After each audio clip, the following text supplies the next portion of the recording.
Welcome to another OU Insider Under the Visor Sooners podcast powered by Olipop. We want to thank Olipop for being a sponsor of each and every OU Insider media, no matter what video it is, whether it's the Oklahoma drill, whether it's the Under the Visor Live, the Under the Visor podcast. We want to thank Olipop. You can go to one of your 4 convenience stores, whether Target, Walmart, Whole Foods, or Sprouts. You can find one of the 16 variety flavors. I guess they have a fall flavor, Parker. What's it called? Crisp apple. It's delicious. Crisp apple. If you want to be healthy and you love Coke and like pop beverages as much as we do, Olipop's the way to go. So many different varieties, so many different versions. You get that, that bubbly sensation when you drink it that everybody loves. The flavor, all of it. Olipop is your healthy choice. Okay, Brandon, talk about Halloween now. Oh yeah. We gotta pay another bill real quick. So look, Sooners fans, we would like to thank our new sponsor, Manscaped, who has taken a step away from Halloween to bring your face the cleanest shave it's ever seen. So this season, no need to toil and trouble. Manscaped's all-new Handyman is the best way to get rid of that stubble. Featuring a compact design and next-gen skin-safe technology, the Handyman was designed to give you that smooth finish without the mess of a traditional shave. Get the sweetest treat this Halloween by going to manscaped.com and use promo code OU Insider for 20% off plus free shipping. Again, go to manscaped.com. Use promo code OU Insider. That's who we are. Use promo code OU Insider for 20% off plus you get free shipping. And also, fellas, let's be honest, no woman wants us to throw away our hygiene, right? They love a well-manicured face. They love a well-manicured beard. That's why I ordered the Handyman to make sure my neck and beard line looks the best it can all the time for not only my wife, but these lives and these podcasts. My other recent order to make sure I continue to have an even, fresh-looking beard was Manscaped's Beard Hedger Pro Kit because it was everything you need to tame your mane. If you can't tell, I've used it. My beard looks really nice. It does look really nice. I'll give you props on that. I know, man. Very even, oh yeah.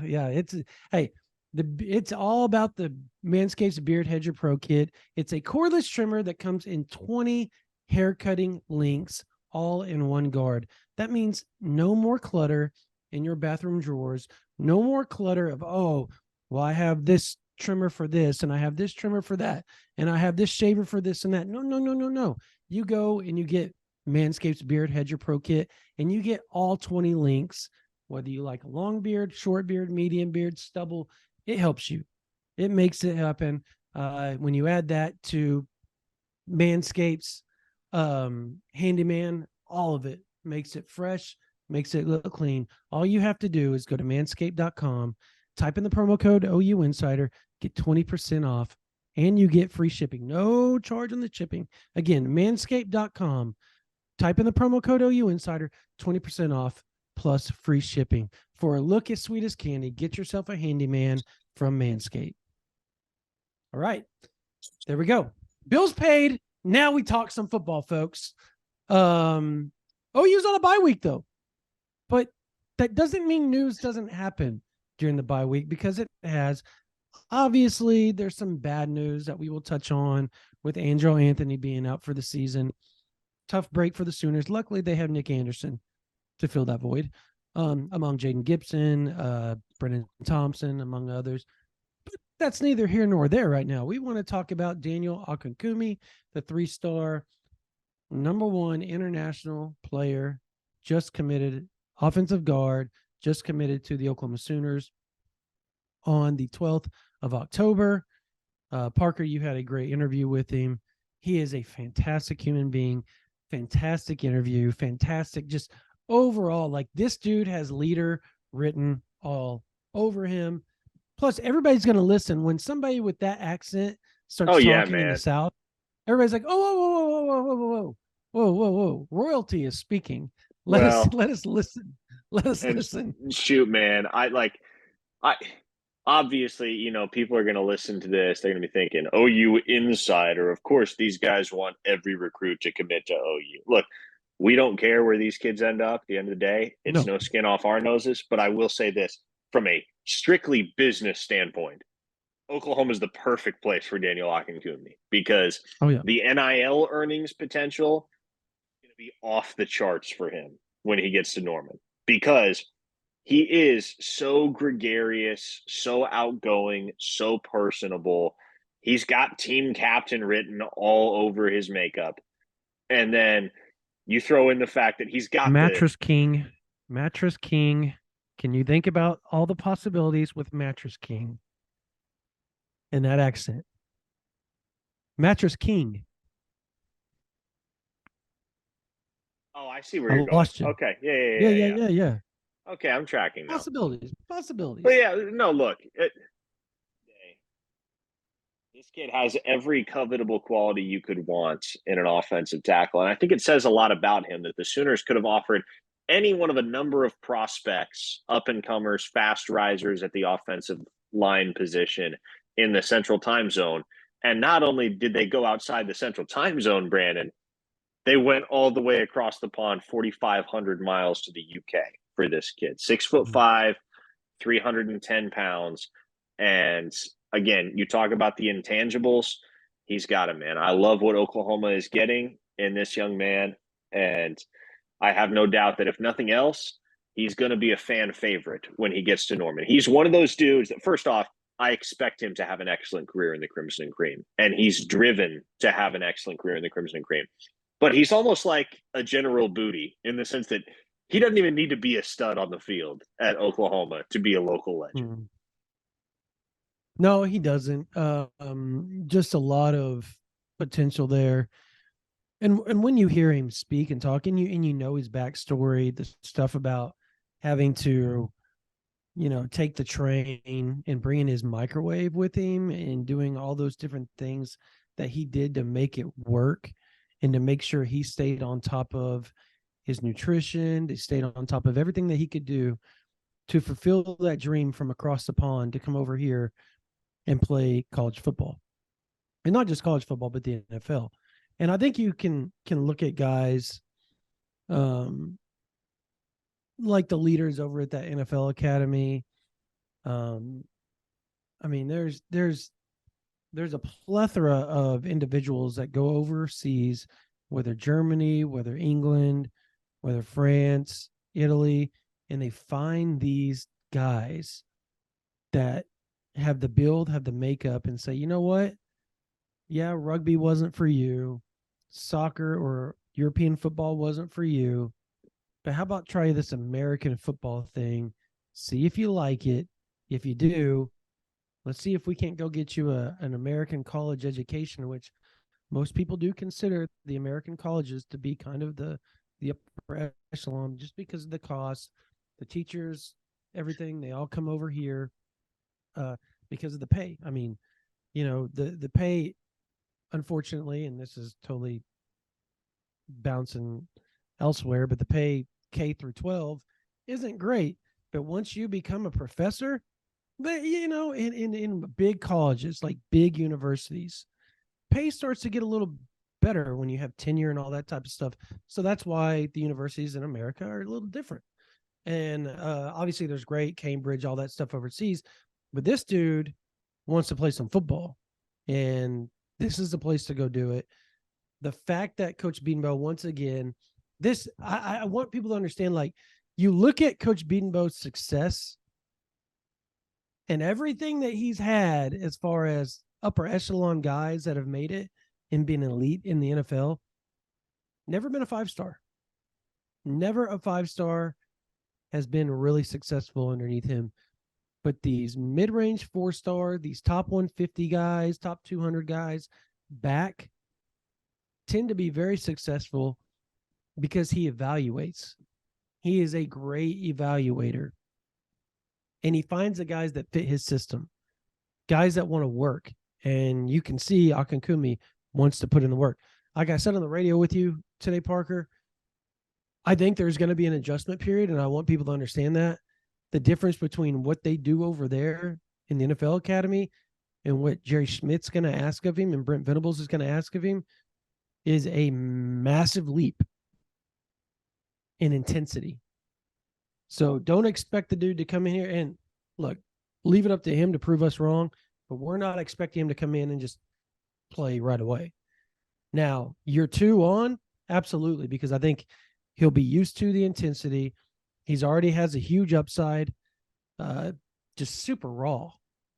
And when you get that with Bill Bedenbaugh's development acumen, Jerry Smith's weight, strength, and conditioning, sky's the limit. Sky is the limit for that kid with his personality. Yeah, I mean, he is like, I think the one thing more than anything else that stood out about him in doing that interview is he's motivated, man, and he's not all about himself. And he wants to excel personally. He wants to help elevate the program at Oklahoma, but he also just loves Oklahoma, man. Mm-hmm. He wants to see OU be great, and he wants to be part of that. So, all in all, love this addition. This is not a guy that you throw onto the 3-star pile and he's like, okay, great, another offensive lineman for Oklahoma. No, I really, really do like what Oklahoma gets in Daniel Akinkumi. And with the Eddie Pierre-Louis recruitment on track to wrap up here in the next couple of weeks, Bill Bedenbaugh might sign a kid from 4 different time zones for the second straight year. Wild. And then obviously they're going to go hit the portal too. And he's going to, every year he ends up with a big name target in the portal. Somebody hops in the portal and they say, I'm going to go. Walter Rouse bumped up his draft stock working with Bedenbaugh. Tyler Guyton did. All these guys that show up. Wanye. Don't forget Wanye. Yeah, Wanye Morris went from a 7th round pick to a 3rd round pick. I mean, that the dude is special. He knows what he's doing. When Kirk Herbstreit pumps you as the best O-line coach in the country on the regular, and then you got the Steve Wiltfongs, Adam Gorney's doing the same thing. I mean, you're well known, you're well thought of within the industry of college football at that point. And then you have the NFL scouts. How many NFL guys are there in the NFL, or NFL guys are there that Bill Bedenbaugh's had his hands on? A million. There have been so many Oklahoma offensive linemen that have at the very least had a cup of coffee in the NFL. Yeah. Obviously, that the guys that signed the big contracts, Orlando Brown, Ben Powers, etc., Anton Harrison being a 1st-round pick last year. Those are the guys you remember. But even guys like Drew Samia, Bobby Evans, Cody Ford over the years. There have been so many guys that have come to Oklahoma to learn under Bill Bedenbaugh and left with a fat check on draft day. Yeah, no doubt. That's not the only recruiting news. You brought up Eddie Pierre-Louis. Yeah. You and I both reported that this thing could be winding down the next 10 to 14 days, potentially. And we like where Oklahoma stands. Now, don't get it twisted. UCF, Oregon, still trying to make a strong play there. But to me, this comes down to his relationship with Lewis Carter, his relationship with David Stone and Jaden Jackson, and then obviously Michael Hawkins coming in there and doing his thing, recruiting him, and then you add Bill Bedenbaugh and this thing winning. Just looks like it's winning is also helping. And winning is helping across the board right now for Oklahoma in terms of their recruiting efforts. But and you're talking about in Eddie Pierre-Louis, a guy that is ranked number 26 overall in the nation in the Rivals 2024 class rankings. So this is not your typical run-of-the-mill blue chip dude. This is a guy that our rankings council at Rivals considers to be one of the absolute best regardless of position in the entire country. And There was a time where it looked like UCF had the inside track, and there was a time that looked like, well, Mhm. A&M, Oregon, Miami, they're all going to give him something to think about down the stretch. He may take a whole bunch more official visits, and here we are in mid-October. He's coming to the OU UCF game in Norman on the 21st, Brandon. And I think the expectation right now is that sometime before the end of the month, we're going to have a decision from EPL. This episode of the OU Insider Under the Visor podcast is sponsored in part by BetterHelp. If you're somebody that has a lot of internal dialogue like me, you know that sometimes your own brain can get in your way. Whether you're trying to get to sleep at night, trying to stay on task at work, it can manifest in a variety of different ways. So if you feel like your brain is getting in its own way, you know what you should do, what's good for you, but you just can't do it, well, therapy helps you figure out what's holding you back so you can work for yourself instead of against yourself. If you're thinking of starting therapy, give BetterHelp a try. It's entirely online, designed to be convenient, flexible, and suited to your schedule. Just fill out a brief questionnaire to get matched with a licensed therapist and switch therapists anytime for no additional charge. Make your brain your friend with BetterHelp. Visit betterhelp.com/OU Insider today to get 10% off your first month. That's BetterHelp, HELP.com/OU Insider. Looking really, really good for Oklahoma there. We both have in our future casts, and we kind of led the charge across the board. We were the first in the industry, right? In that? Yes. Yeah, we were the first. We were the OGs. Yep. And then obviously Michael Boganowski again. We were on top of that, even at our old mothership. We had him going to Oklahoma. Moved over to Rivals, instantly put in a pick to Oklahoma and never looked back. We still feel that is the trend. That said, Kansas State is doing everything in their power to make a late surge here. So you never really know how all that's going to play out. Having said that, Friday the 13th, October 13th, 2023, we still feel it'll be Oklahoma. Our future casts have said that since May 1st at Rivals. And we've kind of reported. We were also the leaders on, saying, hey, look, this thing's going to wind down sooner rather than later. And everybody's like, no, we've heard this before. No. We told you we think it's going to. Now we're telling you definitively it is going to wind down sooner rather than later. Pay attention to his social media. And within 5 days, bam, he announces he's going to make a decision on October 19th. You see the trend of just a lot of picks going in for Oklahoma there. And there's some people that have like this notion, Parker, that he's a cheetah. And don't get it twisted. The dude can play cheetah. He can play linebacker. He can play safety. Do whatever the hell he wants to do when he gets to Norman. That said, Brandon Hall and the Sooners are recruiting him as a back-end safety along Jaden Hardy, who, by the way, has become a very, very good friend of Michael Boganowski and been a lead recruiter for Boganowski in this. And just so underrated in what he's been able to accomplish, helping Oklahoma recruit with his ranking being so high as well across the board. Look, Reggie Powers is another guy we're watching. He's going to take his official visit. UCF. He's a cheetah. He's a nickel. I can't say this enough for everybody. That is the guy they have pinpointed as cheetah nickel. Boganowski is safety. Cheetah nickel Powers. Boganowski safety. I could say it all over and all over, Parker. People tend to still, even on our board, they're like, Boganowski could be a safety or it could be a linebacker or cheetah. Yes, he could. The problem is Reggie Powers is who they want at that spot, and they want Boganowski to be the safety. They love his range, his athleticism.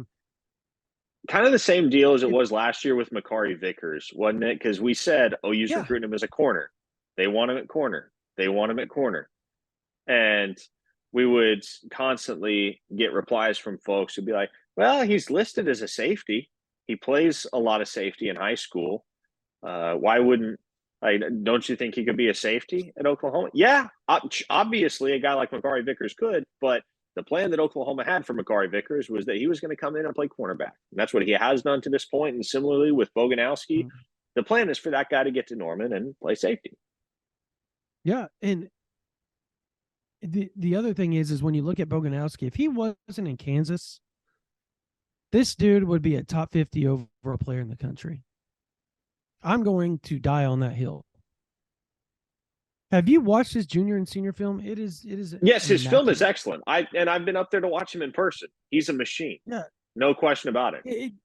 If he wasn't in Kansas, in Junction City, Kansas, I might add, he would be ranked completely different. It has a lot of the Jaron Canick feel to it, where it wasn't until later on that he just started skyrocketing up the rankings because everybody kind of woke up and was like, okay, that dude can probably ball.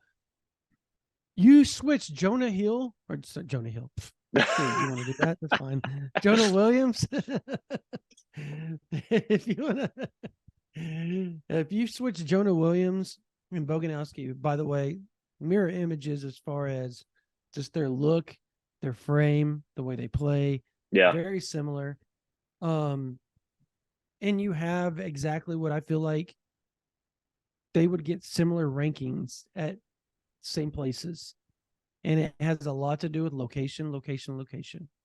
And that's so unfortunate, by the way. Yeah, it is. It is what it is. It is what it is.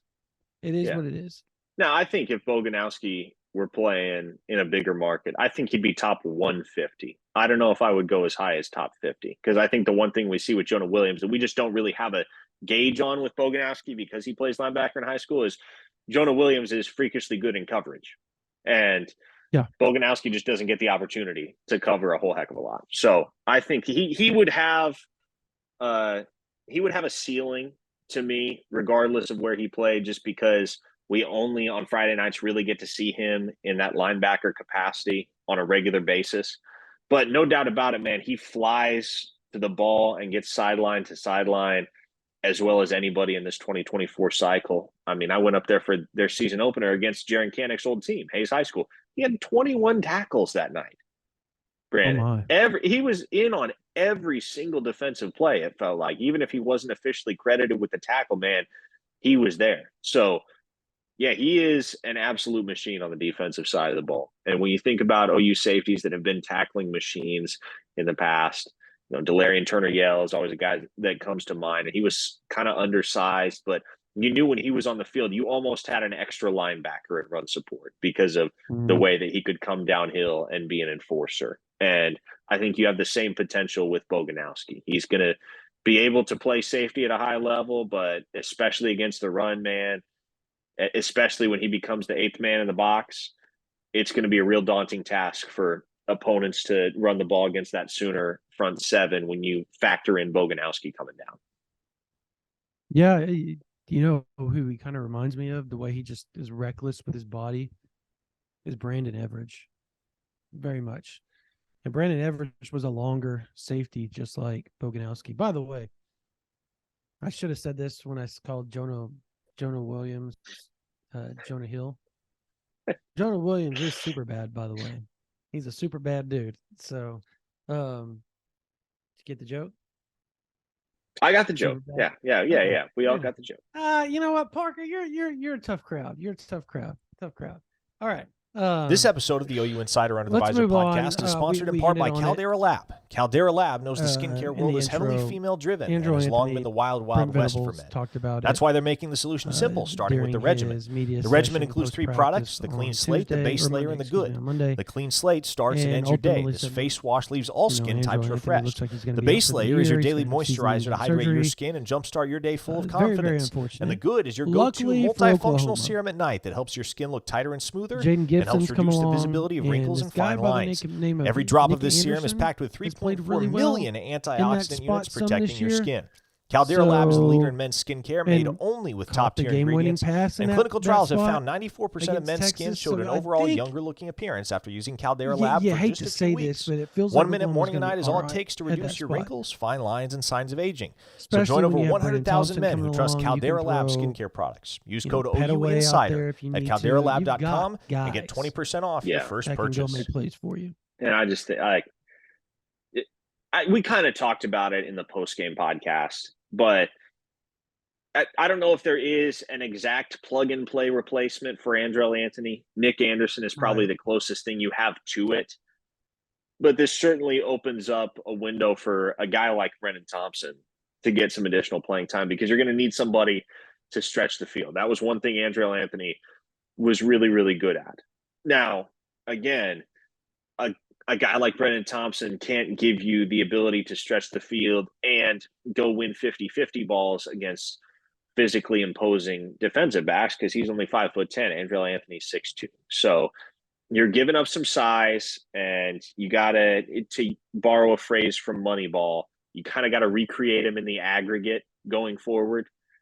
There is no other Andrell Anthony in your wide receiver stable, but if you do have to recreate him in the aggregate, I think there's a lot of faith to be had in the pieces that Oklahoma boasts in the wide receiver room.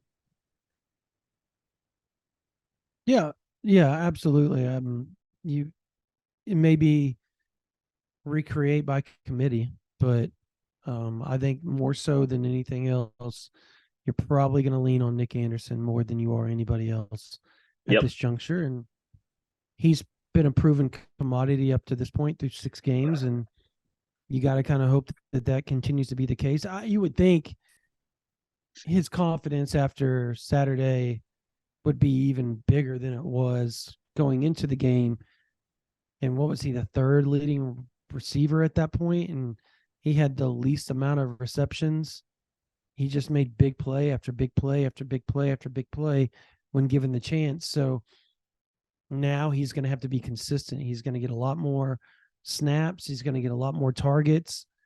Now, can he equate those targets into big plays? And if that becomes the case, watch out, because this Oklahoma team may get even better, which is scary for opposing teams, I might add. On the defensive side of the ball, it does feel like Kendall Dolby and Deshaun McCullough have really got a stranglehold on that cheetah position. And they play them in really good matchups. A lot of, 12, 13, 14 personnel, you're going to see Dolby in there. A lot of 22, a lot of 21, a lot of, that type of personnel, 20 personnel, whatever. They're going to see a lot of Deshaun McCullough. So they're doing a lot of substitutions of personnel with that cheetah position, and it's worked out really well.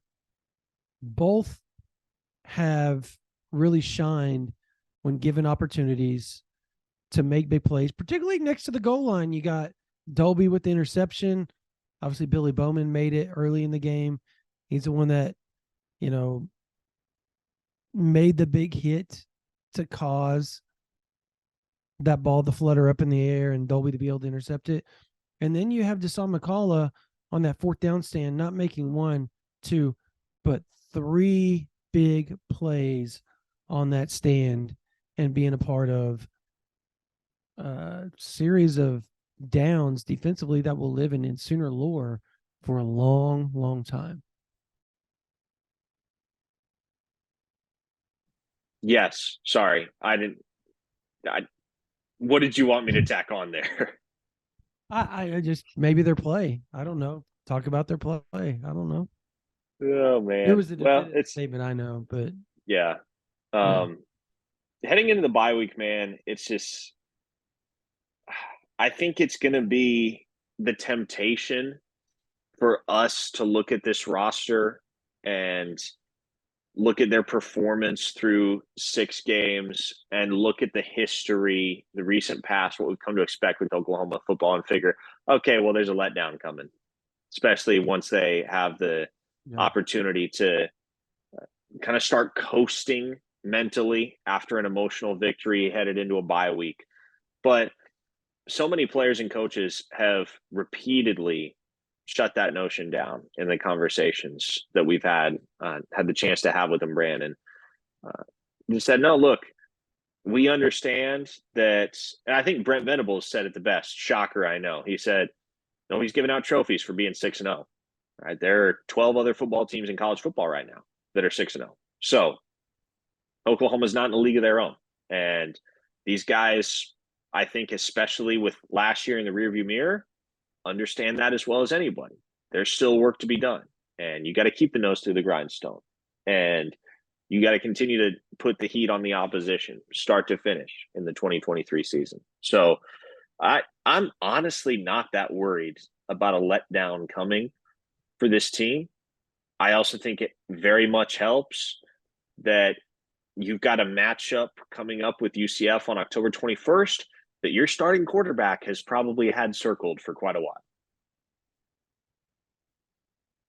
Yeah, that game, we've talked about that a little bit, how it's going to be really difficult for this team, particularly on the offensive side of the ball. And most likely after Dylan Gabriel has galvanized the team with that last drive, even on the defensive side of the ball, to see a letdown after this bye week, particularly with UCF. I think it lined up perfectly for Oklahoma because they have the game for Dylan Gabriel this next Saturday.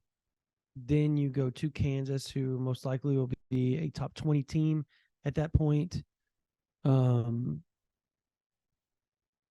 then after that, it's just kind of you're 8-0 potentially if you win out, obviously, at that point. You're 8-0 with a chance to close in on the last 4 games of, I want to say they have West Virginia at home. They're at Oklahoma State, right? At BYU, then TCU at home is the last. Yeah, four. I think you flipped Bedlam in West Virginia. I think it goes Oklahoma State, WVU, then at BYU, and then you come home to play TCU. Regardless, those set up as games that I just think the last 6 games set up really well for Oklahoma to not have a letdown because of how it's lined up. You want to win the Bedlam. You want to get revenge for some of the things that have taken place towards Dylan Gabriel at UCF, right? Him leaving, very, very some crazy things have been said about him by UCF fans, right? And people within that program took it pretty hard that he transferred. So you have that game. You go to a top 20 team that's going to be a difficult game, especially if quarterback's back and healthy, right? And then you have, what'd you say? You got Oklahoma State, right? Oklahoma State to open up November. West Virginia comes to Norman. West Virginia goes to Norman. Then you got the go to BYU. Then you get TCU at home. Then it's kind of a revenge tour outside of BYU. And so it lines up really nicely for Oklahoma to end the season. Your toughest games by far are on the road because you think about it. The Sooners should be able to hold serve against UCF, West Virginia, and TCU at home. But those 3 road games, Oklahoma State, okay, they're not very good. That's not one I'm particularly worried about. But BYU and Kansas on the road, those be challenges. Again, nothing the Sooners can't handle, but they'll be a challenge. Mm-hmm. Yeah. So I thought it was interesting. I said revenge tour, and you go back and you watch the videos of the locker room. And Brent Venables calls it, this is the beginning of the revenge tour. The revenge tour and the farewell tour. Correct. And so, yeah, I thought, I really do believe they have like these games circled, like this shouldn't have happened last year. This shouldn't have happened last year. We're going to take care of business type deal if you're Oklahoma. And I don't know that that's good for opposing teams the way they've been playing. We'll see.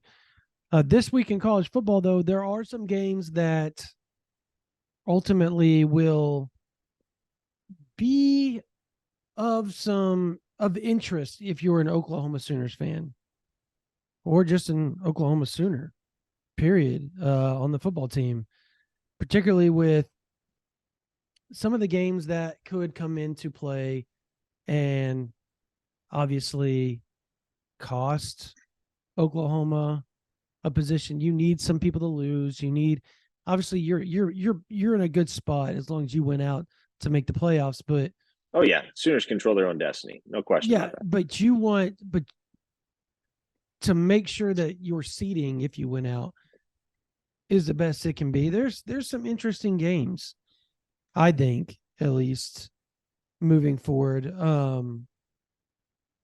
Let's start here. Can Arkansas upset Alabama? I know it's in Tuscaloosa. Do they have a chance, or do you think Arkansas is just completely crumbling? Yeah, I'm in the I crumbling want mode to. right now. Yeah, I was about to say I want to believe Arkansas can go on the road and put up a fight and potentially upset Bama. I just don't see it, man. That's not a good football Mhm. team right now. Can Oklahoma State upset Kansas in Stillwater? Not counting on that. Can, but okay. We'll get to the big games here in just a minute. Okay. Louisville's going to Pitt. I find this interesting after what they did to Notre Dame. Is this a potential letdown game going to Pitt? I Pitt's want one to and say, four. yeah, I know, but Pitt has Louisville had looks real, man. Louisville looks they good. do, they do. But I'm always leery for some odd reason. Pitt somehow finds a way to shake things up at least once a year, no matter how bad they are. Yeah, you're right about that. It does kind of feel that way about Pitt and their program. I like Louisville to win that game. Me too. Auburn at LSU. I think this is going to be where LSU starts to go on a little run here after the Missouri game, and Yeah, they start to take care of business. Too hard little, not to too like late, but they're going to go. hard Yeah. not to like LSU and Death Valley against Auburn, which is a football team with some serious flaws. And they've been streaky this year. They played really good at times. They've played really poorly at times. Mm-hmm. Missouri at Kentucky. This will interest OU fans, particularly because of the recruiting aspect of it all. Yep.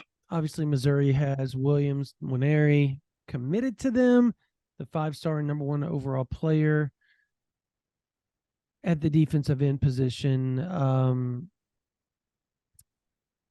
Kentucky just got lambasted last week by Georgia. Obviously, Yeah. Missouri kind of choked away the LSU game, and LSU pulled away late in that one.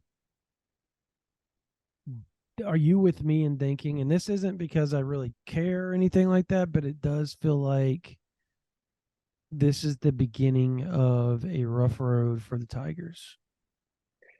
Yeah, I'm of the opinion that Kentucky shakes back and wins this game on their home field. I like the Wildcats, and yeah, man, looking at that Missouri schedule down the stretch, it's going to be tough for this program.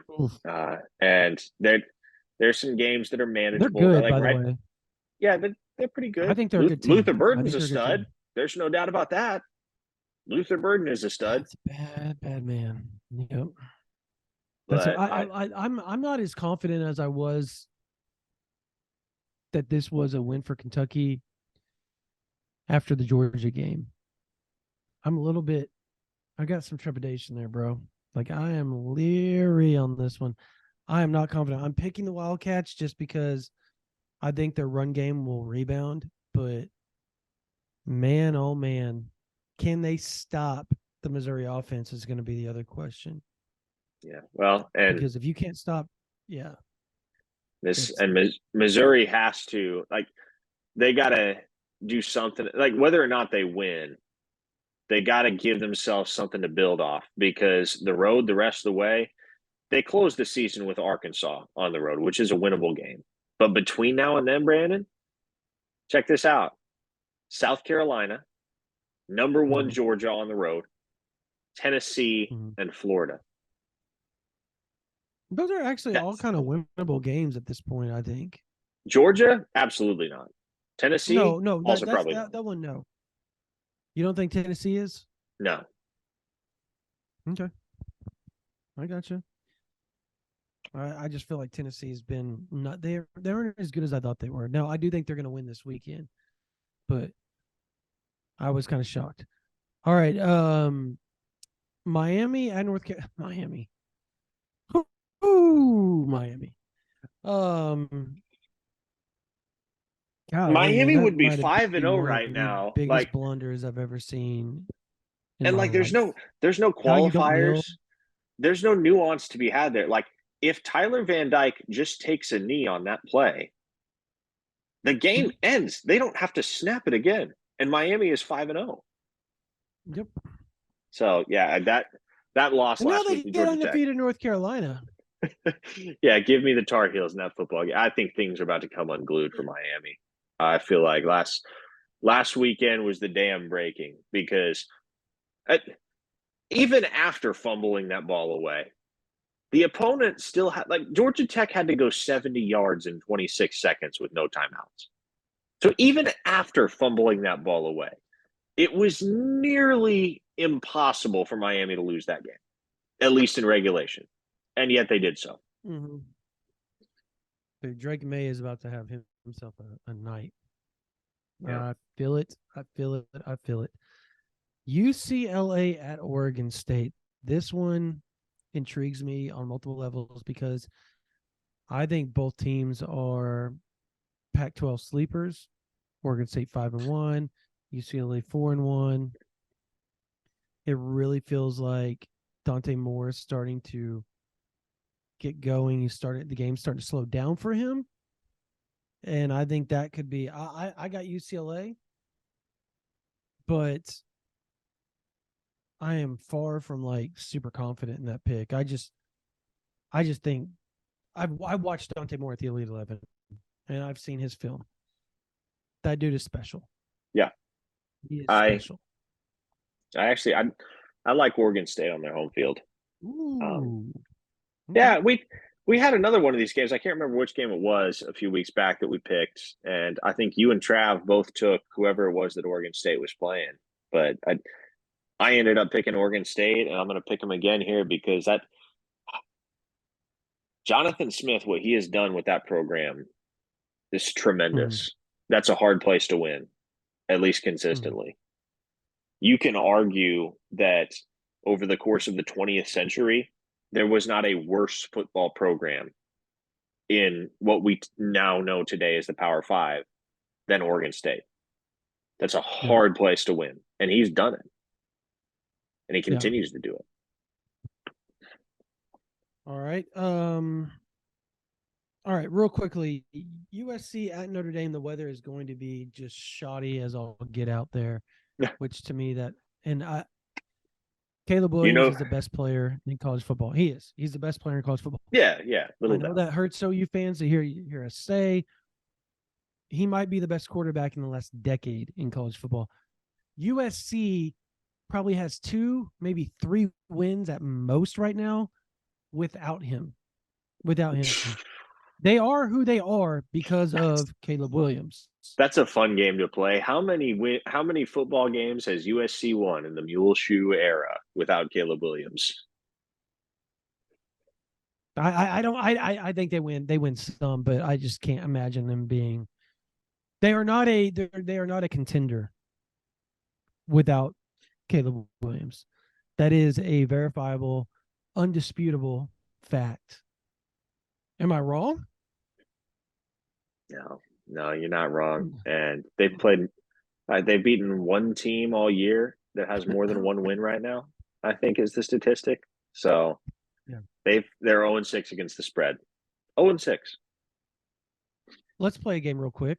Okay. 2-second game. Is OU the national title favorite and as good as Dylan Gabriel is, and he's amazing. There's zero doubt, Brandon. There's zero doubt. Yeah. Okay. Zero doubt. Like, you throw Caleb Williams on any team with a functional defense right now, that's the national championship front runner.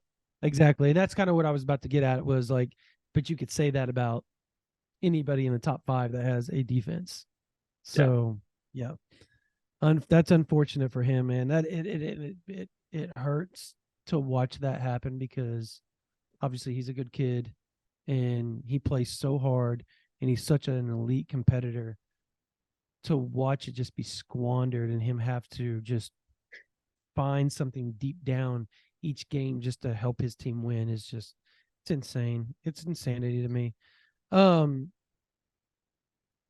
This is the biggest game of the week, and I don't think it's even disputable. And it's got two of the best quarterbacks in college football. You got Penix versus Nix. Yeah. And you got Oregon at Washington, 2:30 kickoff, Central Time. My, oh my, oh my. Is this game going to be fun to watch? Lots and lots of scoring, I would imagine. I think Oregon has a good defense. I think Washington has a decent defense. I just think their quarterbacks and their skill position players are off the freaking charts. And this game is going to be a blast. It's going to be basketball on grass is what it's going to be. It's going to be a fun one, man. I can't wait. Who do you like? Who are you taking? I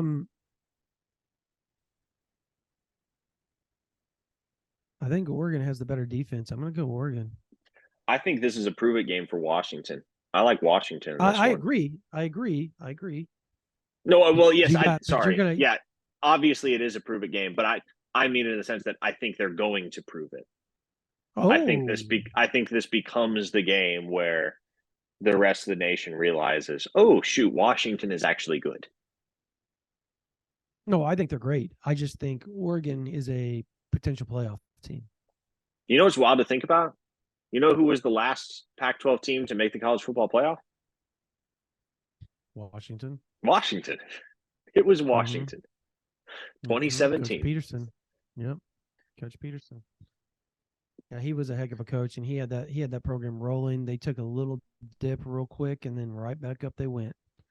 All it took was getting Penix through the portal, and life changed significantly for them. Funny how that works, quarterbacks and all, right? Yeah.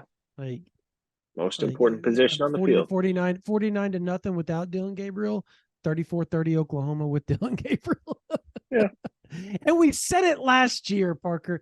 We said, even in the midst of all that, we both looked at each other on this podcast. You can go back and you listen to it. We said, this game is not like this with Dylan Gabriel because you have time of possession changes.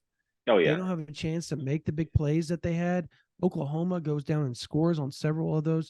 They score inside the red zone on, 3 or 4 times they got in the red zone and just choked it away last year. Those are probably touchdowns and or 3 points. So, because you're going to take the 3 and not try to go for it at that point because you trust the fact you're going to get to keep the ball the next time because you have a quarterback. So the game flips on its end with the Dylan Gabriel in 2022, and we saw it take place in 23 right in front of our very eyes. So he's a dynamic quarterback, and let's do this real quick before we close this out. Last thing. Does he go to New York? Say they're 11, say they're 12-1, 11-2 at the end of the season. Yes, he's a Heisman finalist. Agreed. Yep, agreed. And unless the wheels fall off the wagon for him individually or for Oklahoma as a team, I don't foresee either of those things happening. Yes, I think Dylan Gabriel right now, I would not project that he wins the Heisman, but I think right now he will be in New York City in December. 12-0, does he win the Heisman? I don't think it's. Would I pick him even if they were 12-0? No. I think some things would have to go wrong for some of the other contenders because Michael Penix is actually the Vegas favorite number 13 right for USC. Yeah, and I still think it's Caleb Williams' award to lose or Alex Grinch's award to lose for Caleb Williams. But Michael Penix is that's a better Vegas favorite right now. And rightfully so. Him and Bo Nix have played out of their minds so far this year. And there's a reason why they're up there in the top 3 or 4. I think the top 4 right now are Caleb Williams, Bo Nix, Michael Penix, Dylan Gabriel. That is correct. I think those are top 4. Yeah. So Dylan Gabriel and rightfully 3 so. They're Pac-12 quarterbacks. How about that? Like the Heisman race in 2023 does not feature anyone from the SEC, anyone from the Big Ten, anyone from the ACC. Right now, the 4 guys with the best odds in Vegas are Dylan Gabriel and 3 Pac-12 dudes. What if I told you that I think that hurts those 3 because of the regional picks? Yeah, maybe true. Dude, I don't know. I don't think it's going to be what prevents one of them from winning the Heisman. But fair enough. Yeah, I see what All you're right. saying. Yep. All right. That's going to do it for this version of the OU Insider Under the Visor Sooners podcast. We will be back on Monday, Sunday or Monday, whichever time it gets released. We're going to have a post-weekend podcast for you guys, and we're going to cover a lot of college football. We're going to cover how it equates to Oklahoma moving forward, Oklahoma's game, some recruiting nuggets maybe have changed. I'm out to see Michael Fasusi and Jaden Hardy tonight. You are watching Grand where? Bricks, Logan, watching Iowa. Grant Bricks. Yep, you'll be up in Logan, Iowa. So we will have a lot to talk about on the next podcast. Thank you guys so much for joining us. Thank you, obviously, Olipop. Thank you, Manscaped. Thank you, BetterHelp, for sponsoring this. Thank you, Olipop, for being our proud title sponsor. For Parker Thune, my name is Brandon Drum. You guys have a blessed day.